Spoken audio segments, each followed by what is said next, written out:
If you answered 4D or 5D, you might be correct.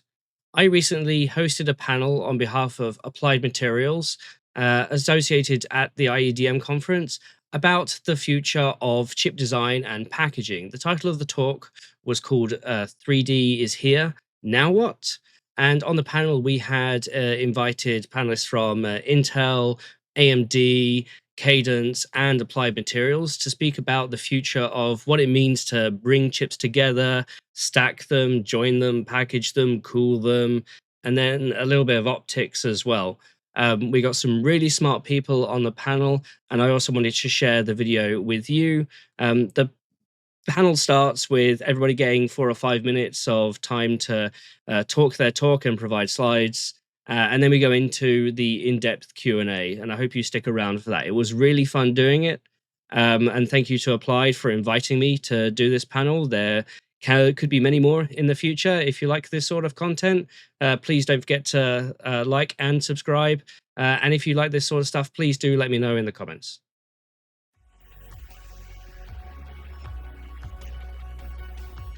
It's a pleasure to welcome you all here tonight. For more than a decade, Applied has been hosting an event at IEDM. So this has been sort of a regular thing we do on a Tuesday at during the IEDM function. And it's a great platform to gather thought leaders, make predictions on where the future is going, and for the semiconductor industry. So this is why we're here today. So last year, we had a panel titled Gate All Around is Here, Now What? In fact, I think we had, Jeffrey was here last year. He's in the audience today as well. So we're doing this event as the first chips based on this new transfer technology were coming into the marketplace. And we looked at the key inflections that are going to drive the next wave of innovation in chip maker roadmaps. Things like CFETs, backside power, and the kind of impact they would have. Now the Gate All Around was here. Where might the industry go in the future? Previously, we had a panel with a similar theme. EUV is here, now what? And that event took place in 2019. So we did that right before the pandemic caused us to take a brief break in our events. But even back then, artificial intelligence was starting to reshape our industry. Back then, EUV had already come in place and was starting to drive renewed interest in scaling, in the 2D scaling for the roadmap. But AI was kind of creating new set of challenges, new needs, driving new requirements, especially because of the need for an ability to manage a lot of data. So since then, we've seen a lot of innovations in 3D architectures that are accelerating across multiple vectors, from the device level to the system level. And maybe the biggest impact has really been in advanced packaging. So advanced packaging creates entirely new opportunities to volumetrically shrink or to scale through heterogeneous integration. And tonight's panel is going to focus on this aspect of here. So we're doing a take on the same theme that we had before. So 3D is here, now what? So now that the first 3 package systems are on the market, what is it going to take for the industry to go beyond 3D? And so we're going to have a panel that is going to help us talk about these areas.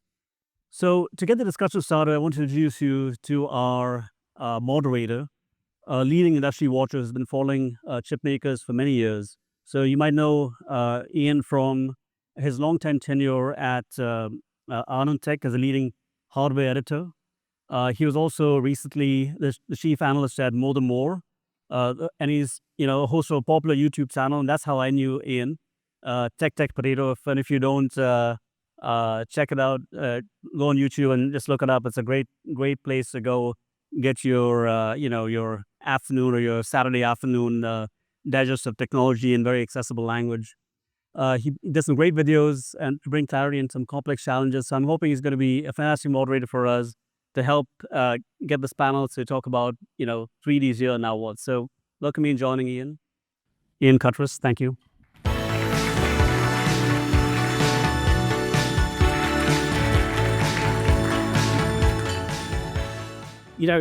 Thanks for inviting me, and thank you all for coming.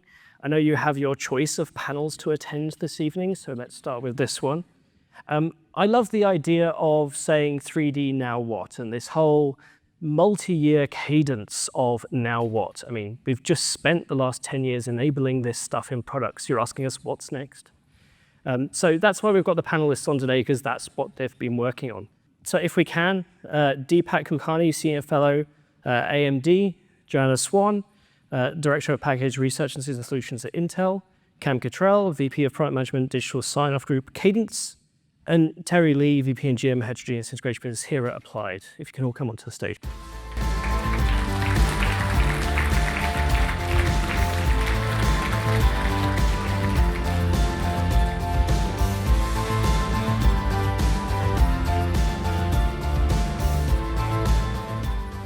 So these guys are each going to get 5 minutes to enthrall you with their side of the industry, and I get my time as well. What I want to talk about is Moore's Law, because it's a topic that, as a company called More Than More, is near and dear to my heart, but it's also one that causes a lot of contention, whether you're speaking to CEO of red company, blue company, green company, or other company. And there are multiple ways to take Moore's Law.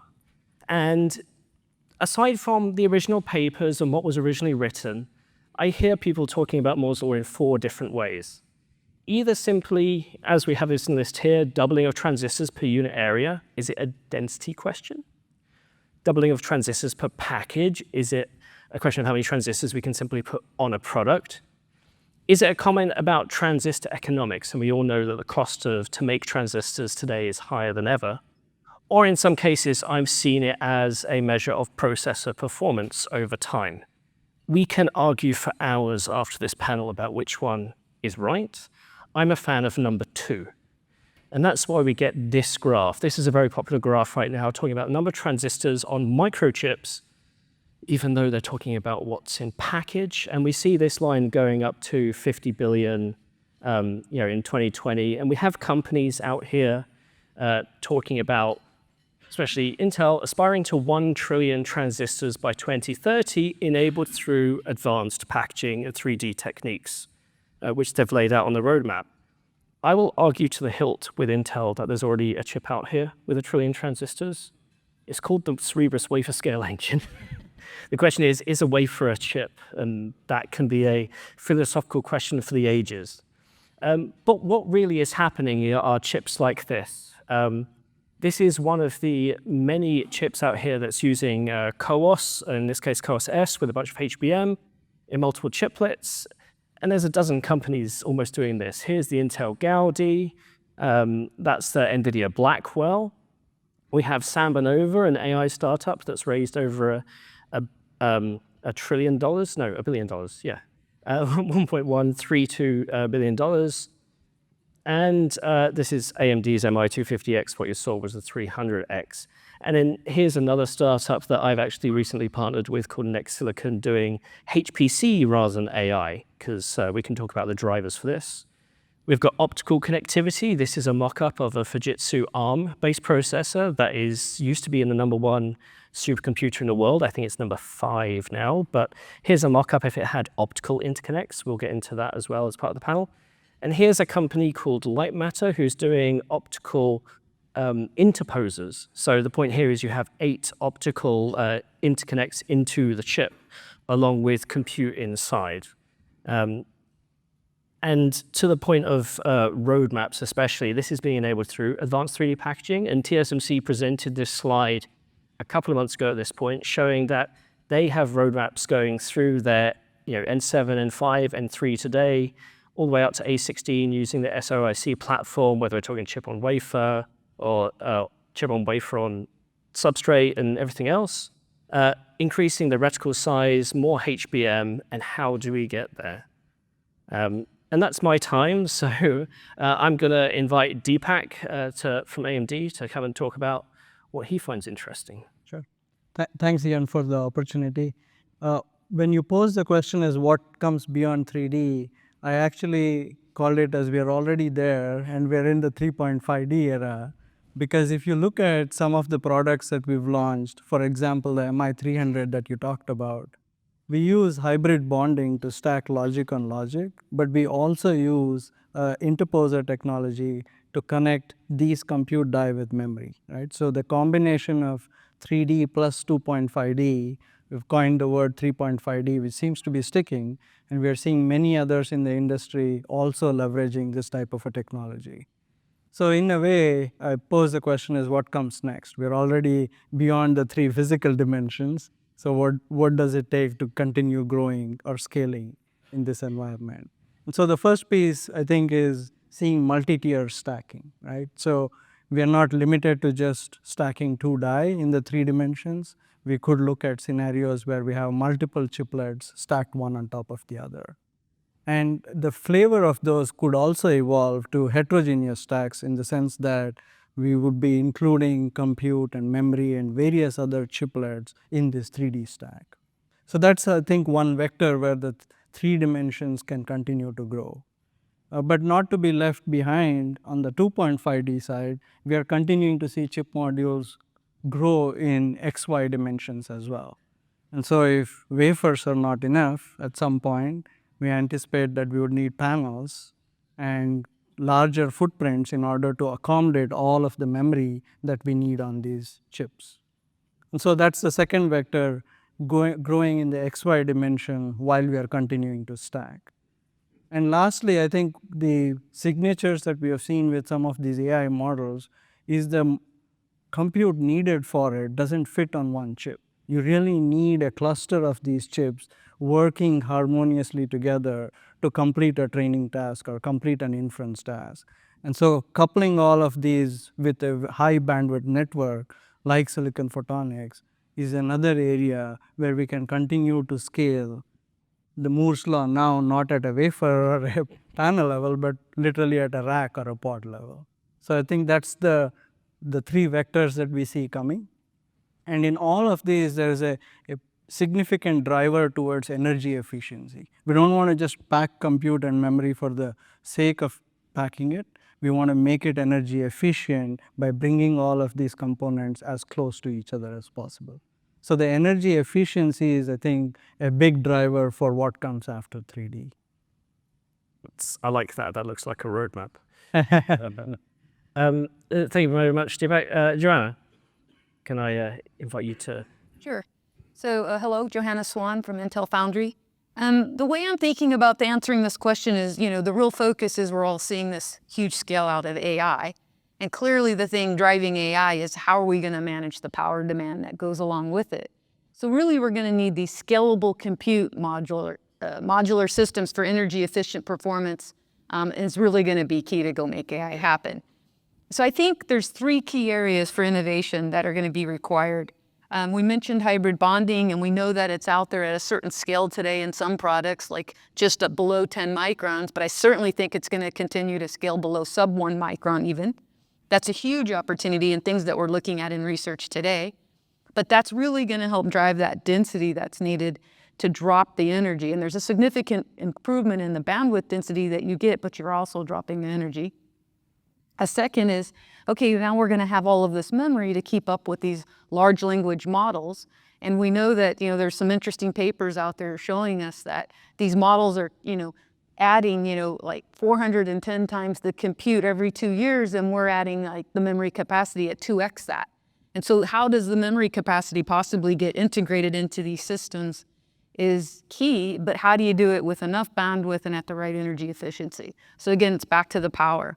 And finally, we've seen, as Ian pointed out, these beautiful large-scale systems that are done at wafer level. And they certainly have an opportunity to distribute memory across them and drive this huge bandwidth. But they also come with the challenge of, reworkability and how do you actually make sure that you get high yields. And there's another way to approach this from a packaging perspective, and that's actually building out modules and then interconnecting those modules with longer bandwidth. Back to the point of what you say here is you have a compute tile and you might have super dense DRAM connected, and then adjacent to that, you have your high bandwidth memory.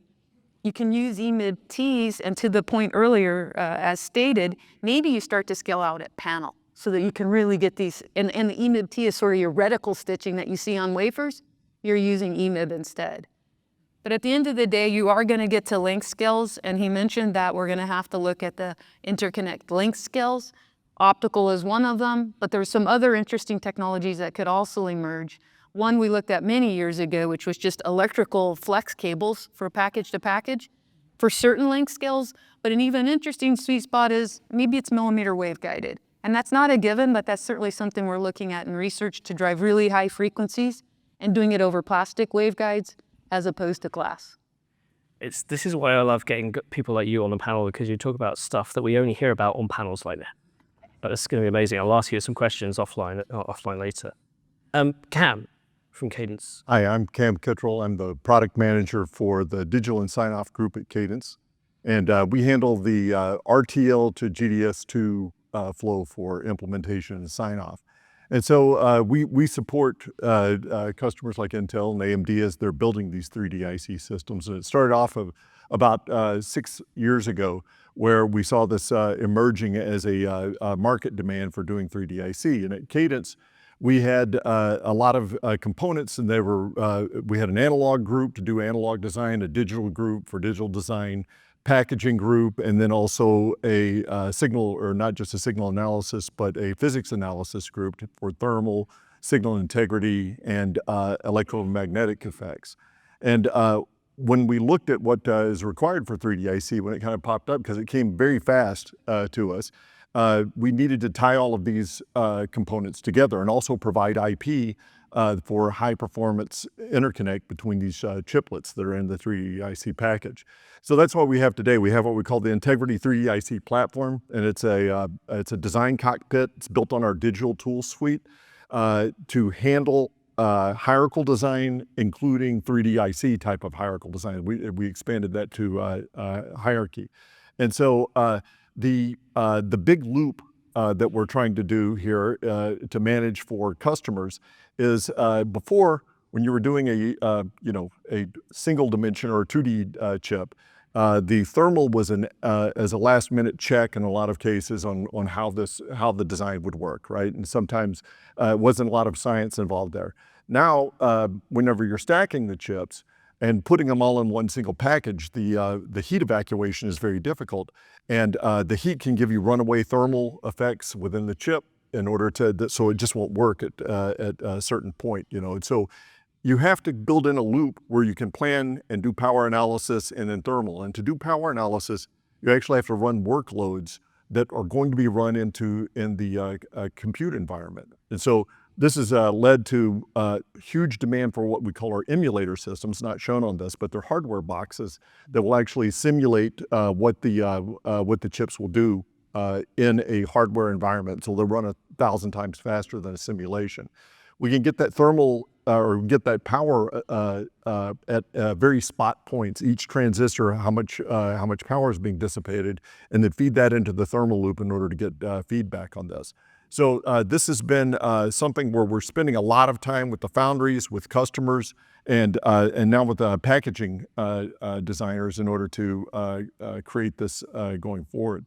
So on what's next after 3D IC, or at this point, I'm kind of interested to hear about this so that we know what we're building next to some degree. But we're getting lots of requirements, especially around the thermal effects for managing this. So we're seeing probably what's going to come because it's very difficult to stack these chips too high, because especially with the metal stacks, the heat will rise up to the top, and the top chip will be hotter than all the rest. It'll be the chimney effect for this. So ways in order to dissipate this and do design and manage this are some abrupt changes that we're expecting to see in the near future.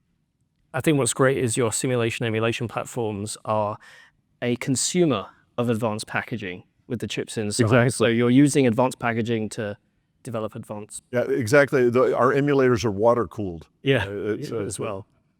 That's sweet. And to Terry, what's Applied vision on this? Sure. I'm Terry Lee. I run the Heterogeneous Integration Group, or AKA Advanced Packaging. Thank you, Ian, and thank you for the panelists. They go across the ecosystem, and one of the things that for Applied, what we're looking at is how do we accelerate the roadmap and also, unify the roadmap. From a wafer processing standpoint, we have one of the broadest portfolios across advanced packaging. But also when you look at things like hybrid bonding, we're actually trying to bring the front end tool capabilities into the packaging space. And also gaps where we may not have the expertise, we're partnering with the experts in the field. For example, we developed an integrated die-to-wafer bonder. When you look at the heterogeneous integration, the idea is how do you put together dissimilar chips and in an environment where we can improve productivity, reduce things like queue time, defectivity, and put it all together in one system to improve things like yield and productivity for our customers. Then we already talked about the fact that we're looking at things like 9x reticle when we get to some of the more advanced AI packages. And that's going to necessitate a larger form factor. And so going from circles to rectangles, looking at different materials like panel. And so we're working with, again, partners in this space to look at different types of panels, not only organics, but also glass. And so we're looking at new form factors, new substrates in this space. And then finally, we talked a little bit, we talked about the thermals. We talked about how do we reduce the space, so that gets you into hybrid bonding, but also if I could change the material, so that's the materials to systems angle. If I can change the materials to reduce thermals, improve things like photonics, speed for communications, reduce energy. Energy is going to be one of the largest issues concerning things like AI server farms.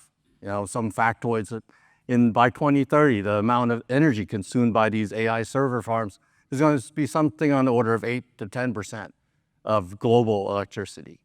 So that's huge. That's what Applied Materials is interested in, working across this ecosystem. A few weeks ago, we announced our EPIC Advanced Packaging Platform.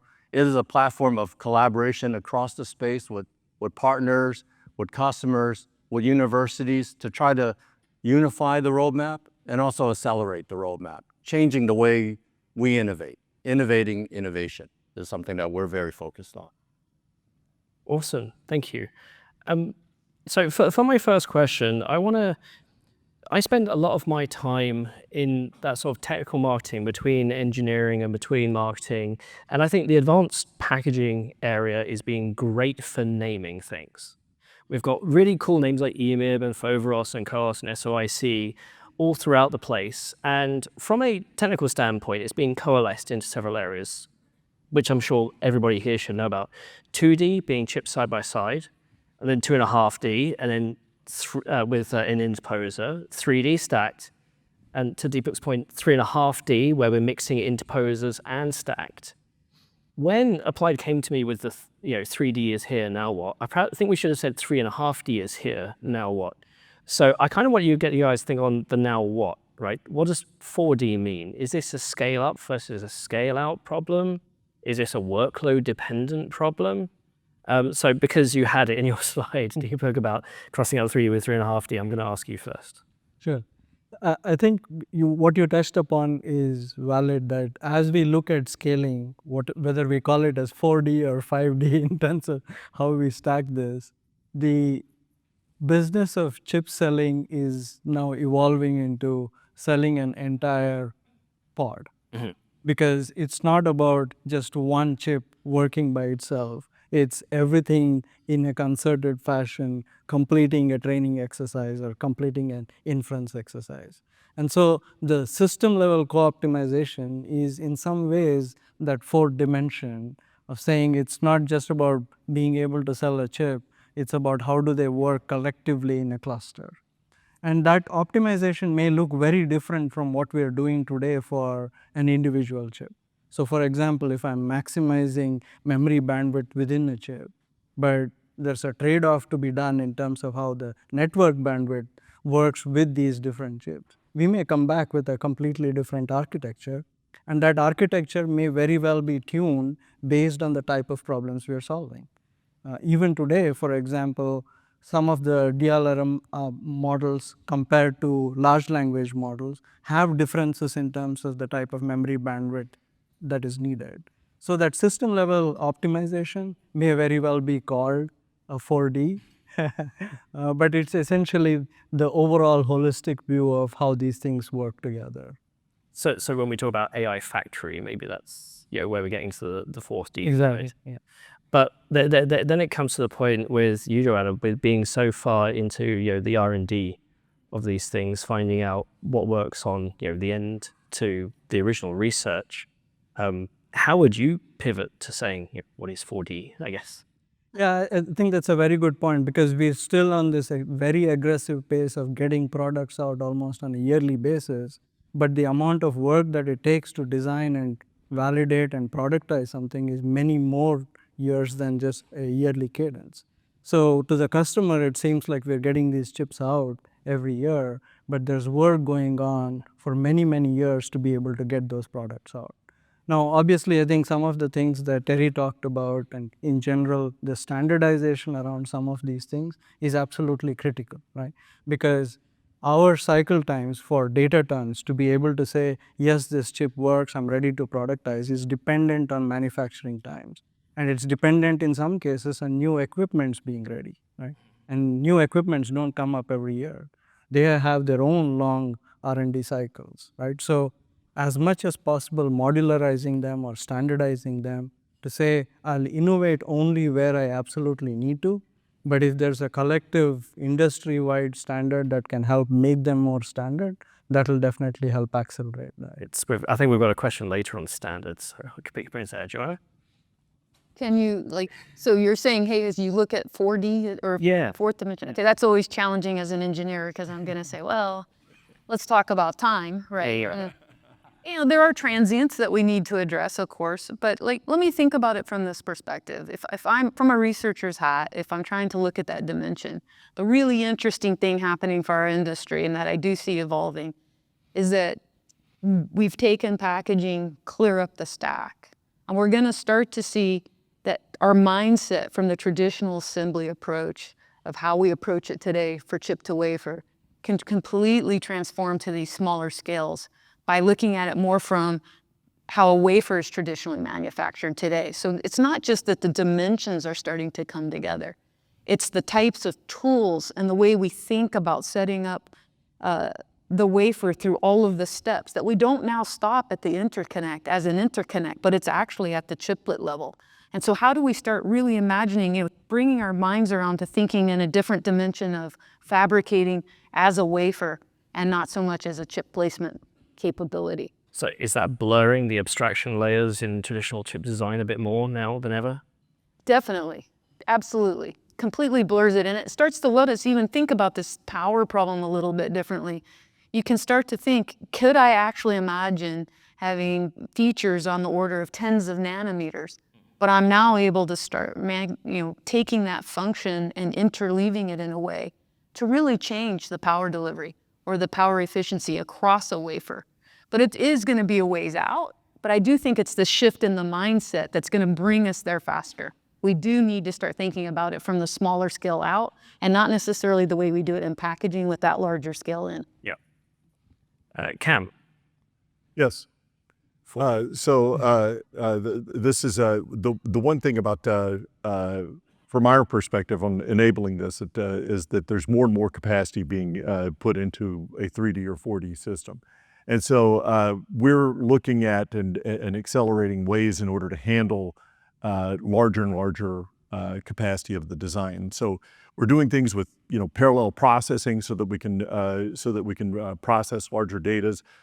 We can also disk caching that we normally wouldn't do for the software in order to support this, and also things that are hard to distribute across multiple machines. We're figuring out how to do that. So in one instance, if you're doing static timing analysis, which you'll need to do it across these chips, you can do it hierarchically. But it sometimes falls apart if you're not looking at the same analysis. It becomes complicated to do it hierarchically. We can do it in a distributed fashion, and it's actually being used on 2D chips today, because some of these AI chips can be close to 3 billion instances for a 3 nanometer chip that's put out, and you run out of machine capacity for an x86 server. usually around 500 million instances. So that distributed is the only way that you can do the full sign-off for this. Otherwise, you're using risky behavior of doing signing off the pieces of it and saying that everything else comes out okay at the top. There's lots of reasons for that. We think that can expand to the 3D IC domain. Right now, the main thing is that there's protocols such as UCIe will buffer it cuts the timing path for that. So for chiplets, but the chips are growing and the number of chips are growing. So that's one of the big challenges that we're, because it affects how we can design at a fundamental level, and we have to have good turnaround time. Because it's it's Deepak was saying, these guys are turning out AI compute chips as fast as cell phones came out before. So here's where I say you might use AI chips to do some of this simulation, of course. That's right. We'll get onto that later. But Terry, on the tools side, yeah, does the fact that this 4D, it's just another process in the tools, right? Well, I like what Johanna said, the 4D being the time component. Yeah. So how do we, it goes back to how do we accelerate, how do we work together to bring a collaboration that accelerates the roadmaps and brings it all together, because the lines are blurring. Front-end tools are rapidly being pulled towards the back end. It's a blurring across within the fab, within organizations, and really I think it's great. I think pulling these tools from the front end into the back end, it really does blur the fab, and it will accelerate roadmaps, and collaboration is key to this, for sure. I think it means he gets to sell more tools. I did not say it. But I am willing to take donations about it. It's so for the next question, I want to go on this path of as we enable 3D and advanced packaging and beyond. Typically, we see this on the most advanced chips in the market anyway. They're the ones that can arguably absorb the cost, or that's where the value is in the workload. So as we get into stacking or separating out chiplets, we get this problem with not only bandwidth density, but thermal density especially. Can we point to any sort of technologies on the horizon that are going to help alleviate this? And one of the things I like to ask people is, what are we going to do for logic on logic? Because that is almost going to be the holy grail at some point in this 4D future. So if I can ask Johanna first, on the material side, what can we do to help lay that? Yeah. Ask me first, okay, on the logic on logic specifically, or on all of the above? Okay, so for logic and logic, I was talking to Adol about this. It's form factor driven. You'll start to see that in like these AR glasses and stuff, and that's where it absolutely has to happen. Otherwise, you're not going to force it. But then when you start to look at these constructs where you can have smaller base die and separate them out and start to have this quasi monolithic chip that you're constructing, and you can get to smaller and smaller logic die, you can start to envision how you might interspace them in such a way that you can have a cooling path through there. I think it's going to be clever about how you implement it from an architecture perspective, but I do think there'll be pathways. Now, there are certainly material systems out there that are really focused on engineering that interfacial layer between them. In some cases, you'll see people adding memory instead of logic on logic. And so intentionally finding material systems that are going to help you spread the heat in XY, but not necessarily up into your memory. Those are already going on in research, and so I think that will continue as opportunities. To Kam, is this a multi-physics problem? Well, I mean, we need to analyze. It's a multi-physics analysis problem that it gives a bad result whenever you stack logic die. So that but stacking logic die, if you're able to do it and evacuate the heat, there's lots of benefits to it. So we've actually built, because when we do place and route, and it places all the logic. Our placer has been built to be 3D, so it can place multiple logic layers at the same time. And so especially if with things like backside metal, if we could have also a backside signal that can go through to connect through it to specific points, a lot of times, on the chip itself, you have a lot of elements that have to take too long of a distance, and you've got to do repeaters across the chip in order to get the signal across, which degrades the frequency that it can run at. So, but if you could put the right logic right underneath, then you could actually have a sharp connection, a quick connection in order to have a faster system to compute on. So we're looking, so we're any techniques that they can use. It sounds like a good idea, to be able to evacuate the heat with channels on lower layers. But I think there will be a lot of people that will move that way. There's lots of good reasons to do it if it's possible. It's interesting. At IEDM, I saw a paper talking about backside power delivery, and you get the temperature differential just by enabling backside power delivery, and that is causing differentials in temperature, which need to be modeled, which need to be proven out. Right. You still have 15 levels of metal on the top for the signal. That's where all the power is being dissipated, to get through the backside. So. Terry, what can we do with this with tools? Yeah, I think that's where, working with Cam's team and Deepak and Johanna is design in things like a thermal interface material that we can deposit that will evacuate the heat laterally as opposed to going through the chimney. Right. And then the other one would be to get the routing, the communications out through photonics. Just avoid this energy consumption and the heat and thermal buildup. So for sure, those are projects that we're working on now to figure out how to dissipate the thermals, prevent hot spots from forming. Right. I'll also add one thing too. I mean, because what's driving this are these AI chips, and so there's been 2D type of or 2.5D type of implementation for cell phones, but a cell phone will have the properties that you may be using your GPU or your radio or this or that. You're not everything's lit at one time. But the whole, usually these AI chips are replications of these compute machines that they're all turning it, they're like bit mining type of applications almost, so Bitcoin mining, and they're just toggling like crazy, so it's a bigger challenge for the application. Yeah, it's talking about the integration of thermal interface material. CEO once said, we haven't gone through the periodic table yet. So there's plenty to look forward to. There's opportunity. Yeah. Deepak, we're currently seeing your AI chips hit 1,000 watts, 1,200 watts, 2,000 watts. I've seen papers from TSMC about cooling, 2,000 watt chips, and everybody's talking about 10xing that soon. So what can we do? Yeah. Now, I think there is actually two parts to that, right? The total power consumed by these chips is definitely a challenge, but it's also the power density that's increasing as you make them more integrated and stacked. So in many cases, solving the power density challenge or the thermal solutions for addressing that high power density is more complex than the total power that we can extract. Now, obviously, at a system level, we have to look at solutions like immersion cooling, liquid cooling, that are going to help us extract more heat out of these systems in an effective manner. But there's also this piece that we talked about of how do we make sure that the interfaces are really optimized so that the heat conduction through the stack is robust, right? Copper is a really good thermal conductor. It's all the interfaces that are the problem, right? So in that sense, we need to work on how do we improve these interconnects. And there's a great example of this, like if you look at an HBM stack with 8 high or 12 high, with solder interconnects, the thermal performance is pretty bad. Transitioning the same HBM stack to an hybrid bonded stack improves the thermal performance a lot.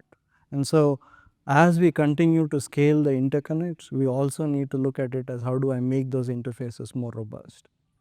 In addition to this, I think there is definitely a component of our activity on how do we make sure that all of these systems are built as a more power efficient system to begin with, right? This isn't take an existing chiplet, just stack them together and hope you can cool it. You have to optimize, have power management systems so that the stack works effectively.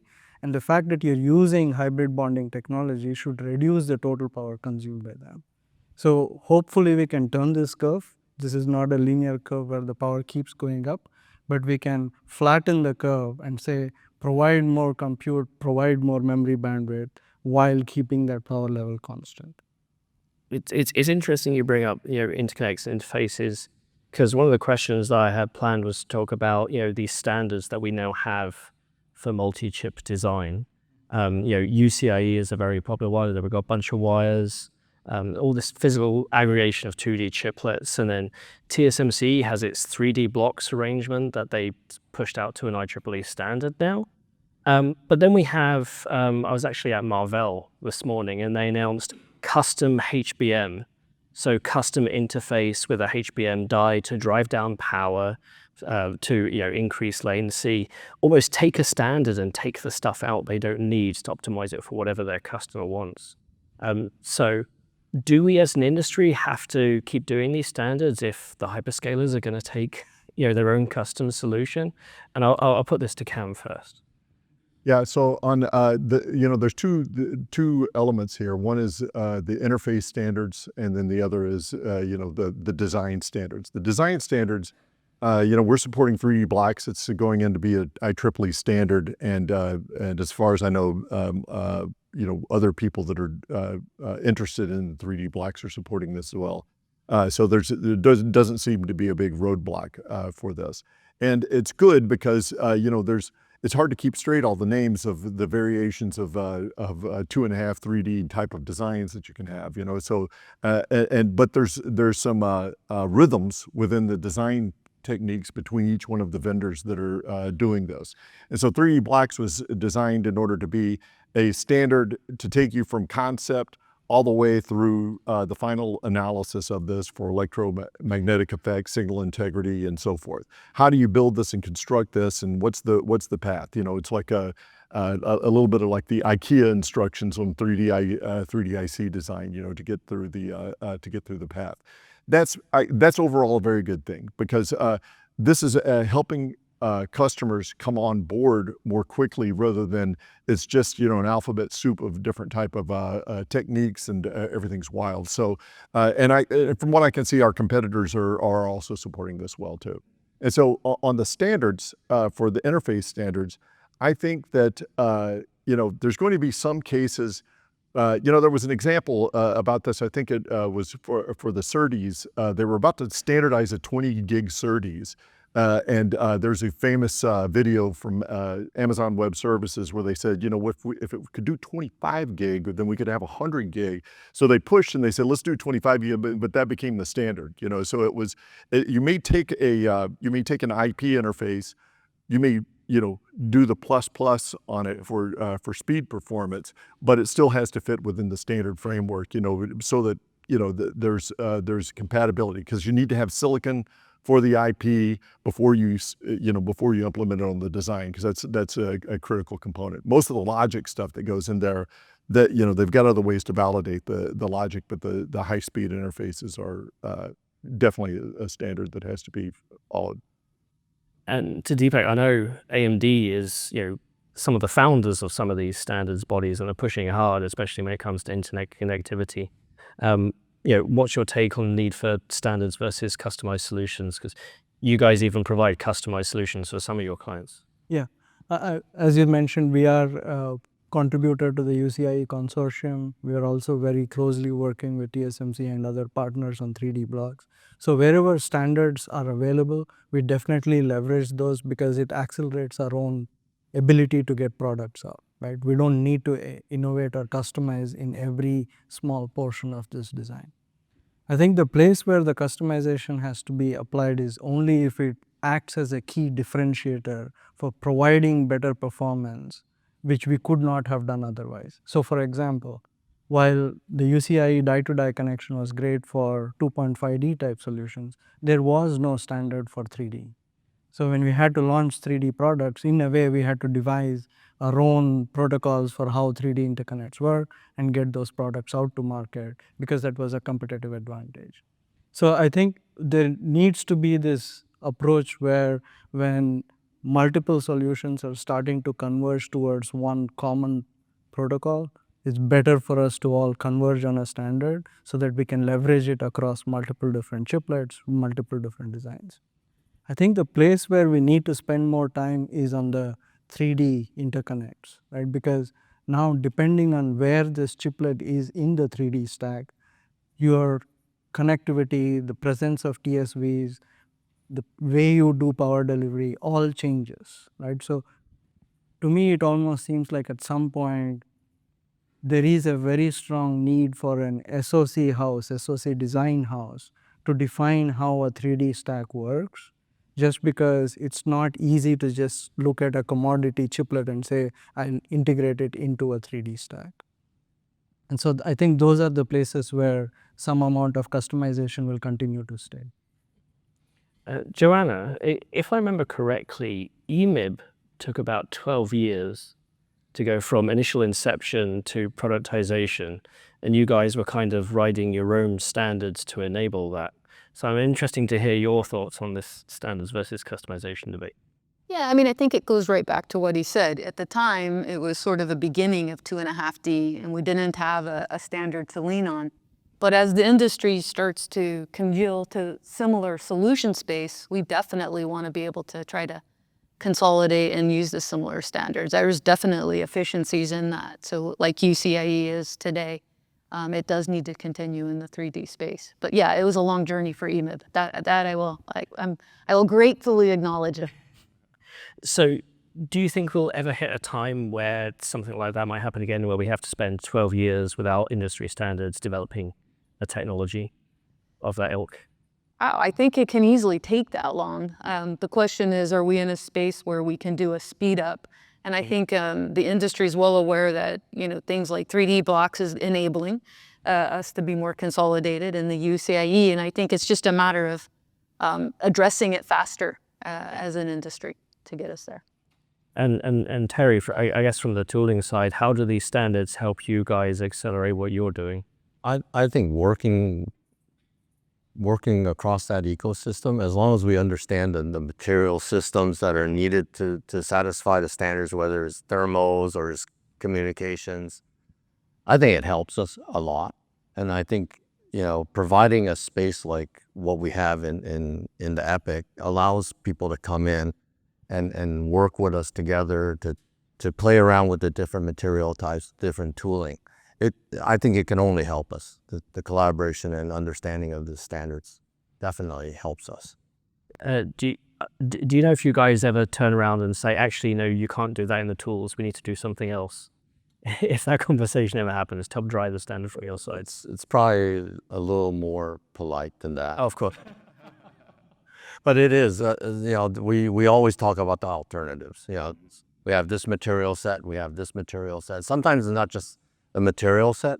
Sometimes it's a combination of unit processes, whether it's a deposition plus a planarization, or we come back and we have maybe a totally different integration scheme, where instead of a build up, maybe it's a subtractive and adding in a material. So definitely we do have these type of engagements where we look at things differently.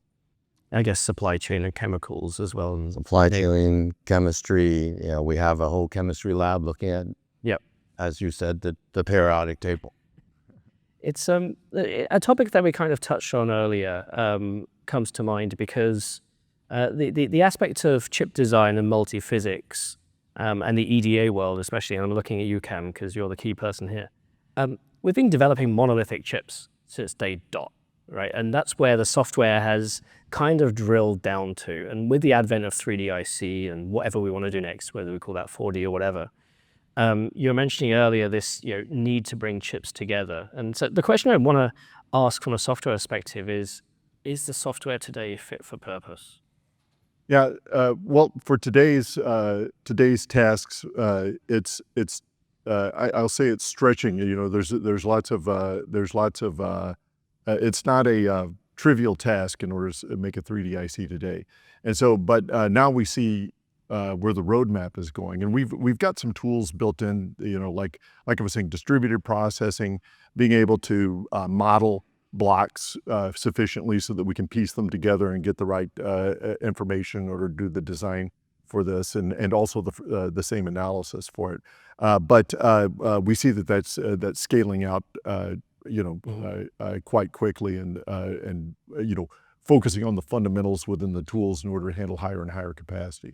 Before we were, shooting ahead of the duck on Moore's law for capacity. Now we've got to do the more than more, calculation. Good plug. So I want to say machine learning. Yeah. Because that's obviously the topic of the day, and it sucks all the air out of the room. That's actually, but that's a good one on machine learning AI within the design process. And so we came up with, and it's how I first met you, but we had a tool in order to manage the task that an engineer would do in order to build a chip, just a 2D chip. Because it's very labor intense. There's lots of design of experiments in order to get to the right power performance and area corner. So this AI could manage that process for you, using more compute.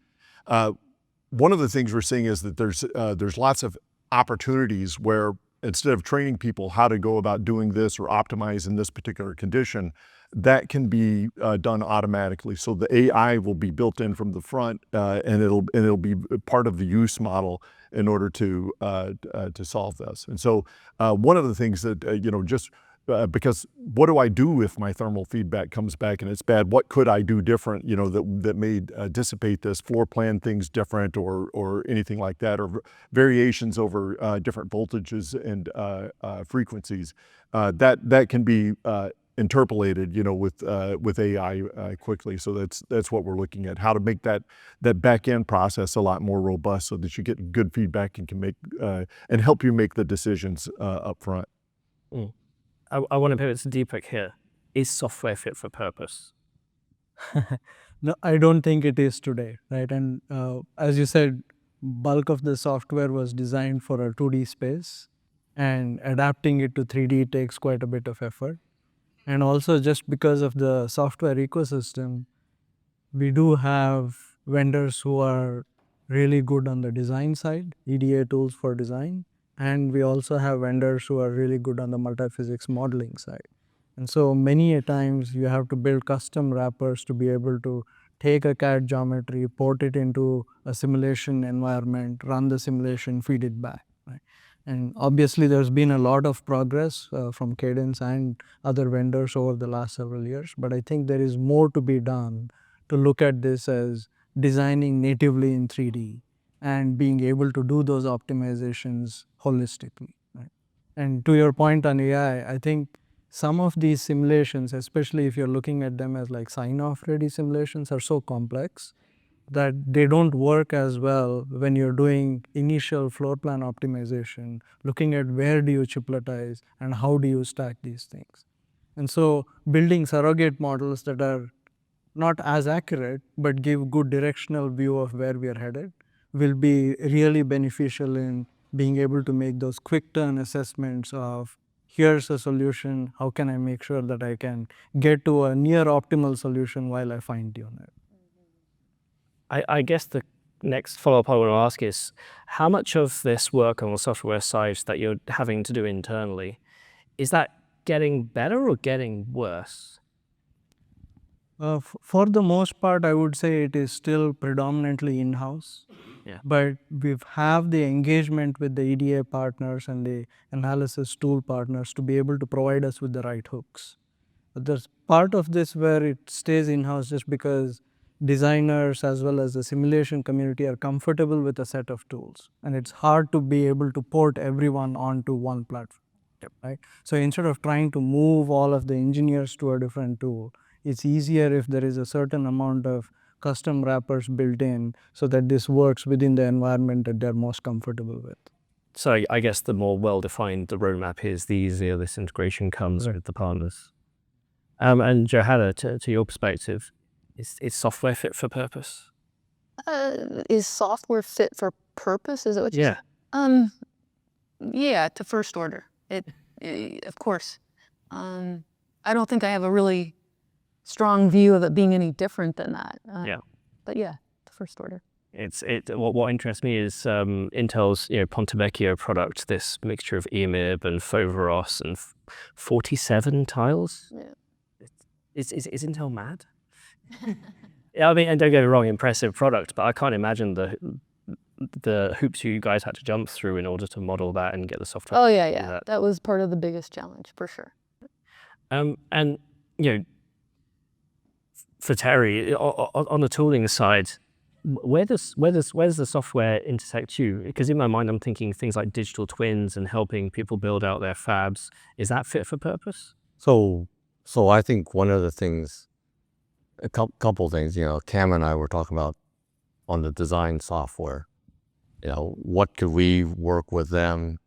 We can give them more inputs, again, on the materials or the modules, how we would structure a flow perhaps differently, how wide do you make a line to prevent things like CMP dishing. How do we feed that back and forth, I think becomes even more important now, because some of these flows aren't necessarily settled, or they could be optimized more. So that's one thing. Then you get onto the tool side.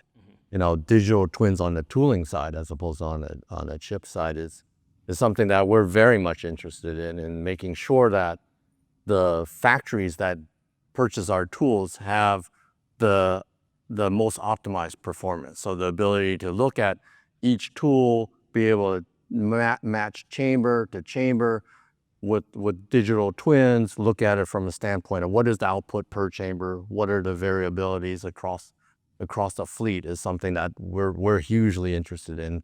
The amount of data that comes off of one system is enormous. And so being able to harness that data to optimize a fleet is a win-win for everybody. So the story I heard was predictive maintenance. Predictive maintenance And- or defense. Yeah. Some folks like to call it predictive maintenance. Some people like to call it defense.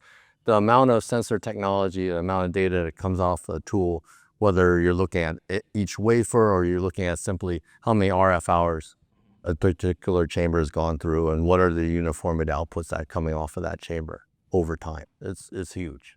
A company once told me most errors happen on Friday afternoon. Yeah, wonder why. We've only got just over 10 minutes here, and I've got a couple of things I want to get through, so I'm going to be quick fire and less explanatory. But one of the things that in this industry is that the rate of change is increasing. Demand for new differentiated chips has only accelerated, especially with machine learning. So given that, packaging and materials, it's an industry that's typically a lot slower, 10 to 15 years, the example I gave for EMIB, for example. Are we as an industry ready to accelerate to meet the demands of the end product? Go from a 10, 15-year cadence down to a 5-year cadence, or do we have to make some compromises on the way? I'll give it to you, Terry, first. Oh, we are very focused on accelerating the roadmap. Our whole idea behind the EPIC platform is to reduce that by half. So take something that takes 10 years and hopefully condense it down to 5. And that's because we're working with universities, we're working with partners, we're working with customers across this whole ecosystem, bringing the best ideas and then vetting them out and then rinse, repeat, and keep going. That's the only way I think we can actually, it's bigger than one company at this point. To accelerate the roadmap, it takes ecosystem collaboration. Same question to Johanna. Yeah, I think if you might recall when I was first talking, I talked about modular systems. And the idea about modular systems is that if you can replicate this, then you can hit different markets, right? So how do you best set up? What are the right size modules? And so we talk about inside Intel, quasi-monolithic chiplet manufacturing. And then I was talking about, quasi-monolithic packages that then you could scale out. So I think this idea of modularity is really important to expand the pace at which you can do things. And then you're suddenly using your packaging to very quickly turn things faster. So the packaging itself isn't in the bottleneck, it's actually the accelerator because you can reuse it for more applications. That's why modularity is so important. Deepak, one of the things that comes to mind is with this acceleration, do we have enough people to enable it? I think that is a big challenge for the industry as a whole. If you look at the entire end-to-end ecosystem, looking at it from designers, process engineers, AI software experts, system level experts, we do have a significant gap to address on workforce development and being able to build the engineers of the next generation. I was mentioning to someone earlier today during dinner that many of the new graduates that we hire have never set foot in a fab. And that is a big challenge too, because that hands-on experience that many of us went through while we were going through grad school or as part of our first job is in some ways missing, especially in the United States. So whatever we can do to give them that exposure, train more people in these AI-related areas is going to be significant benefit. It's people talk about AI taking jobs, but in this case, it's creating a whole bunch. I think so. It's just a new type of skill set, but it is definitely an adder. Right. And Cam, I guess your software teams must be increasing exponentially.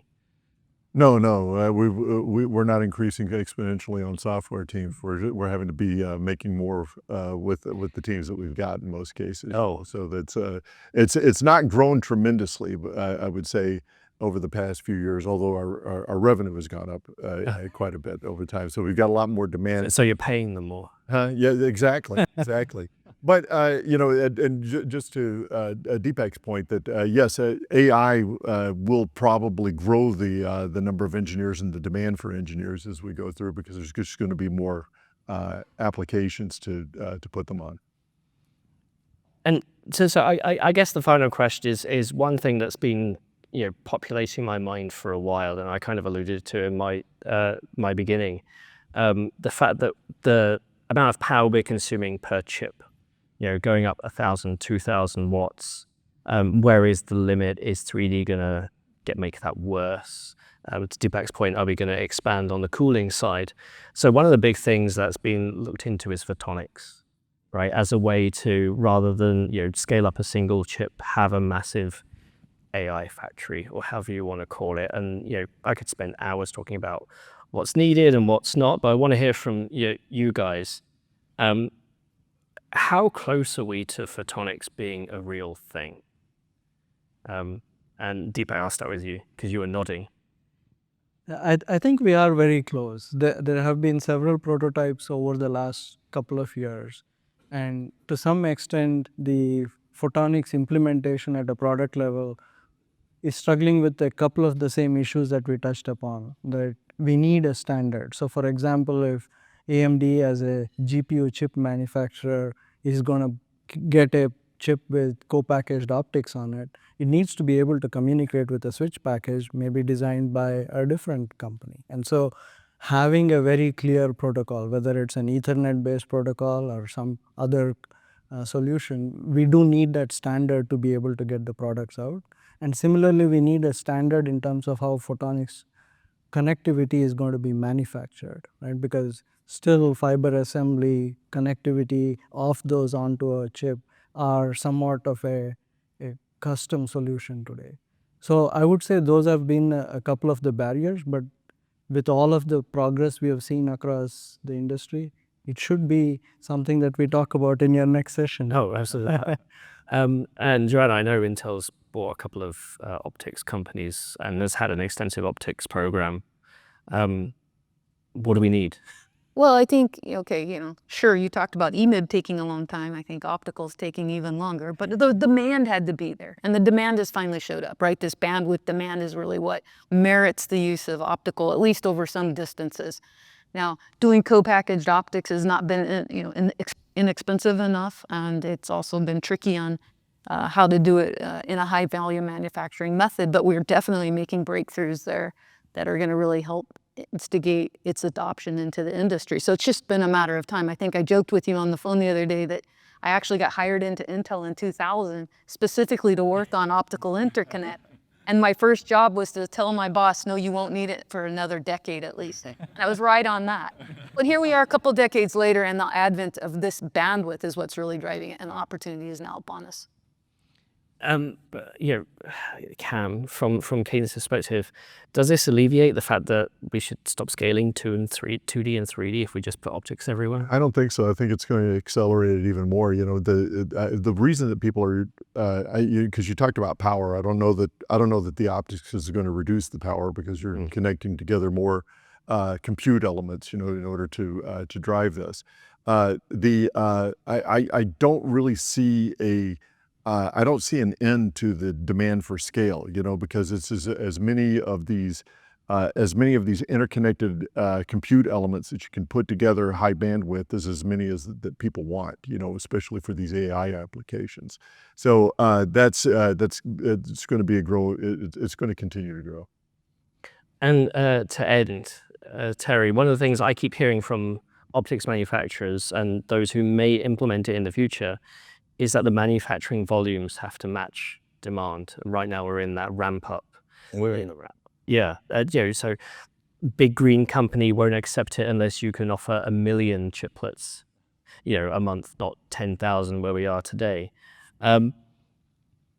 How are you guys addressing the challenge of any optical? So that's an area that we're very excited to work on, and I think we're partnering with our customers to develop the materials, to develop the ideas around how to make a co-packaged optics module work. Yeah, so these are things that, for us, I think it's not an if, it's a when. It's coming. It may not be a decade. It's going to be shorter than that. So for us, I think we're very excited to be working on it. It's I was at Supercomputing, a conference all about HPC in November, and we were starting to see companies show up. I showed the light matter solution. There was another one from IR Labs and Avicina, and I know a few of your companies are investors in those. So I love the fact that it's coming because it opens up a new way to talk about computing and packaging and everything else. So I'm going to end it there, and I'm going to thank our beautiful panel, if we can please give them a hand.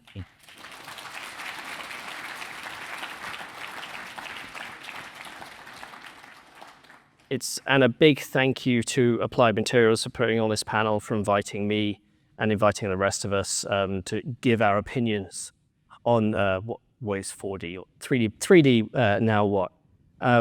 As you may know, for those attending the IEDM conference, they do have their panels across the road on the hour, but please do feel free to stay and network. This is why this event happens, and thank you all for attending.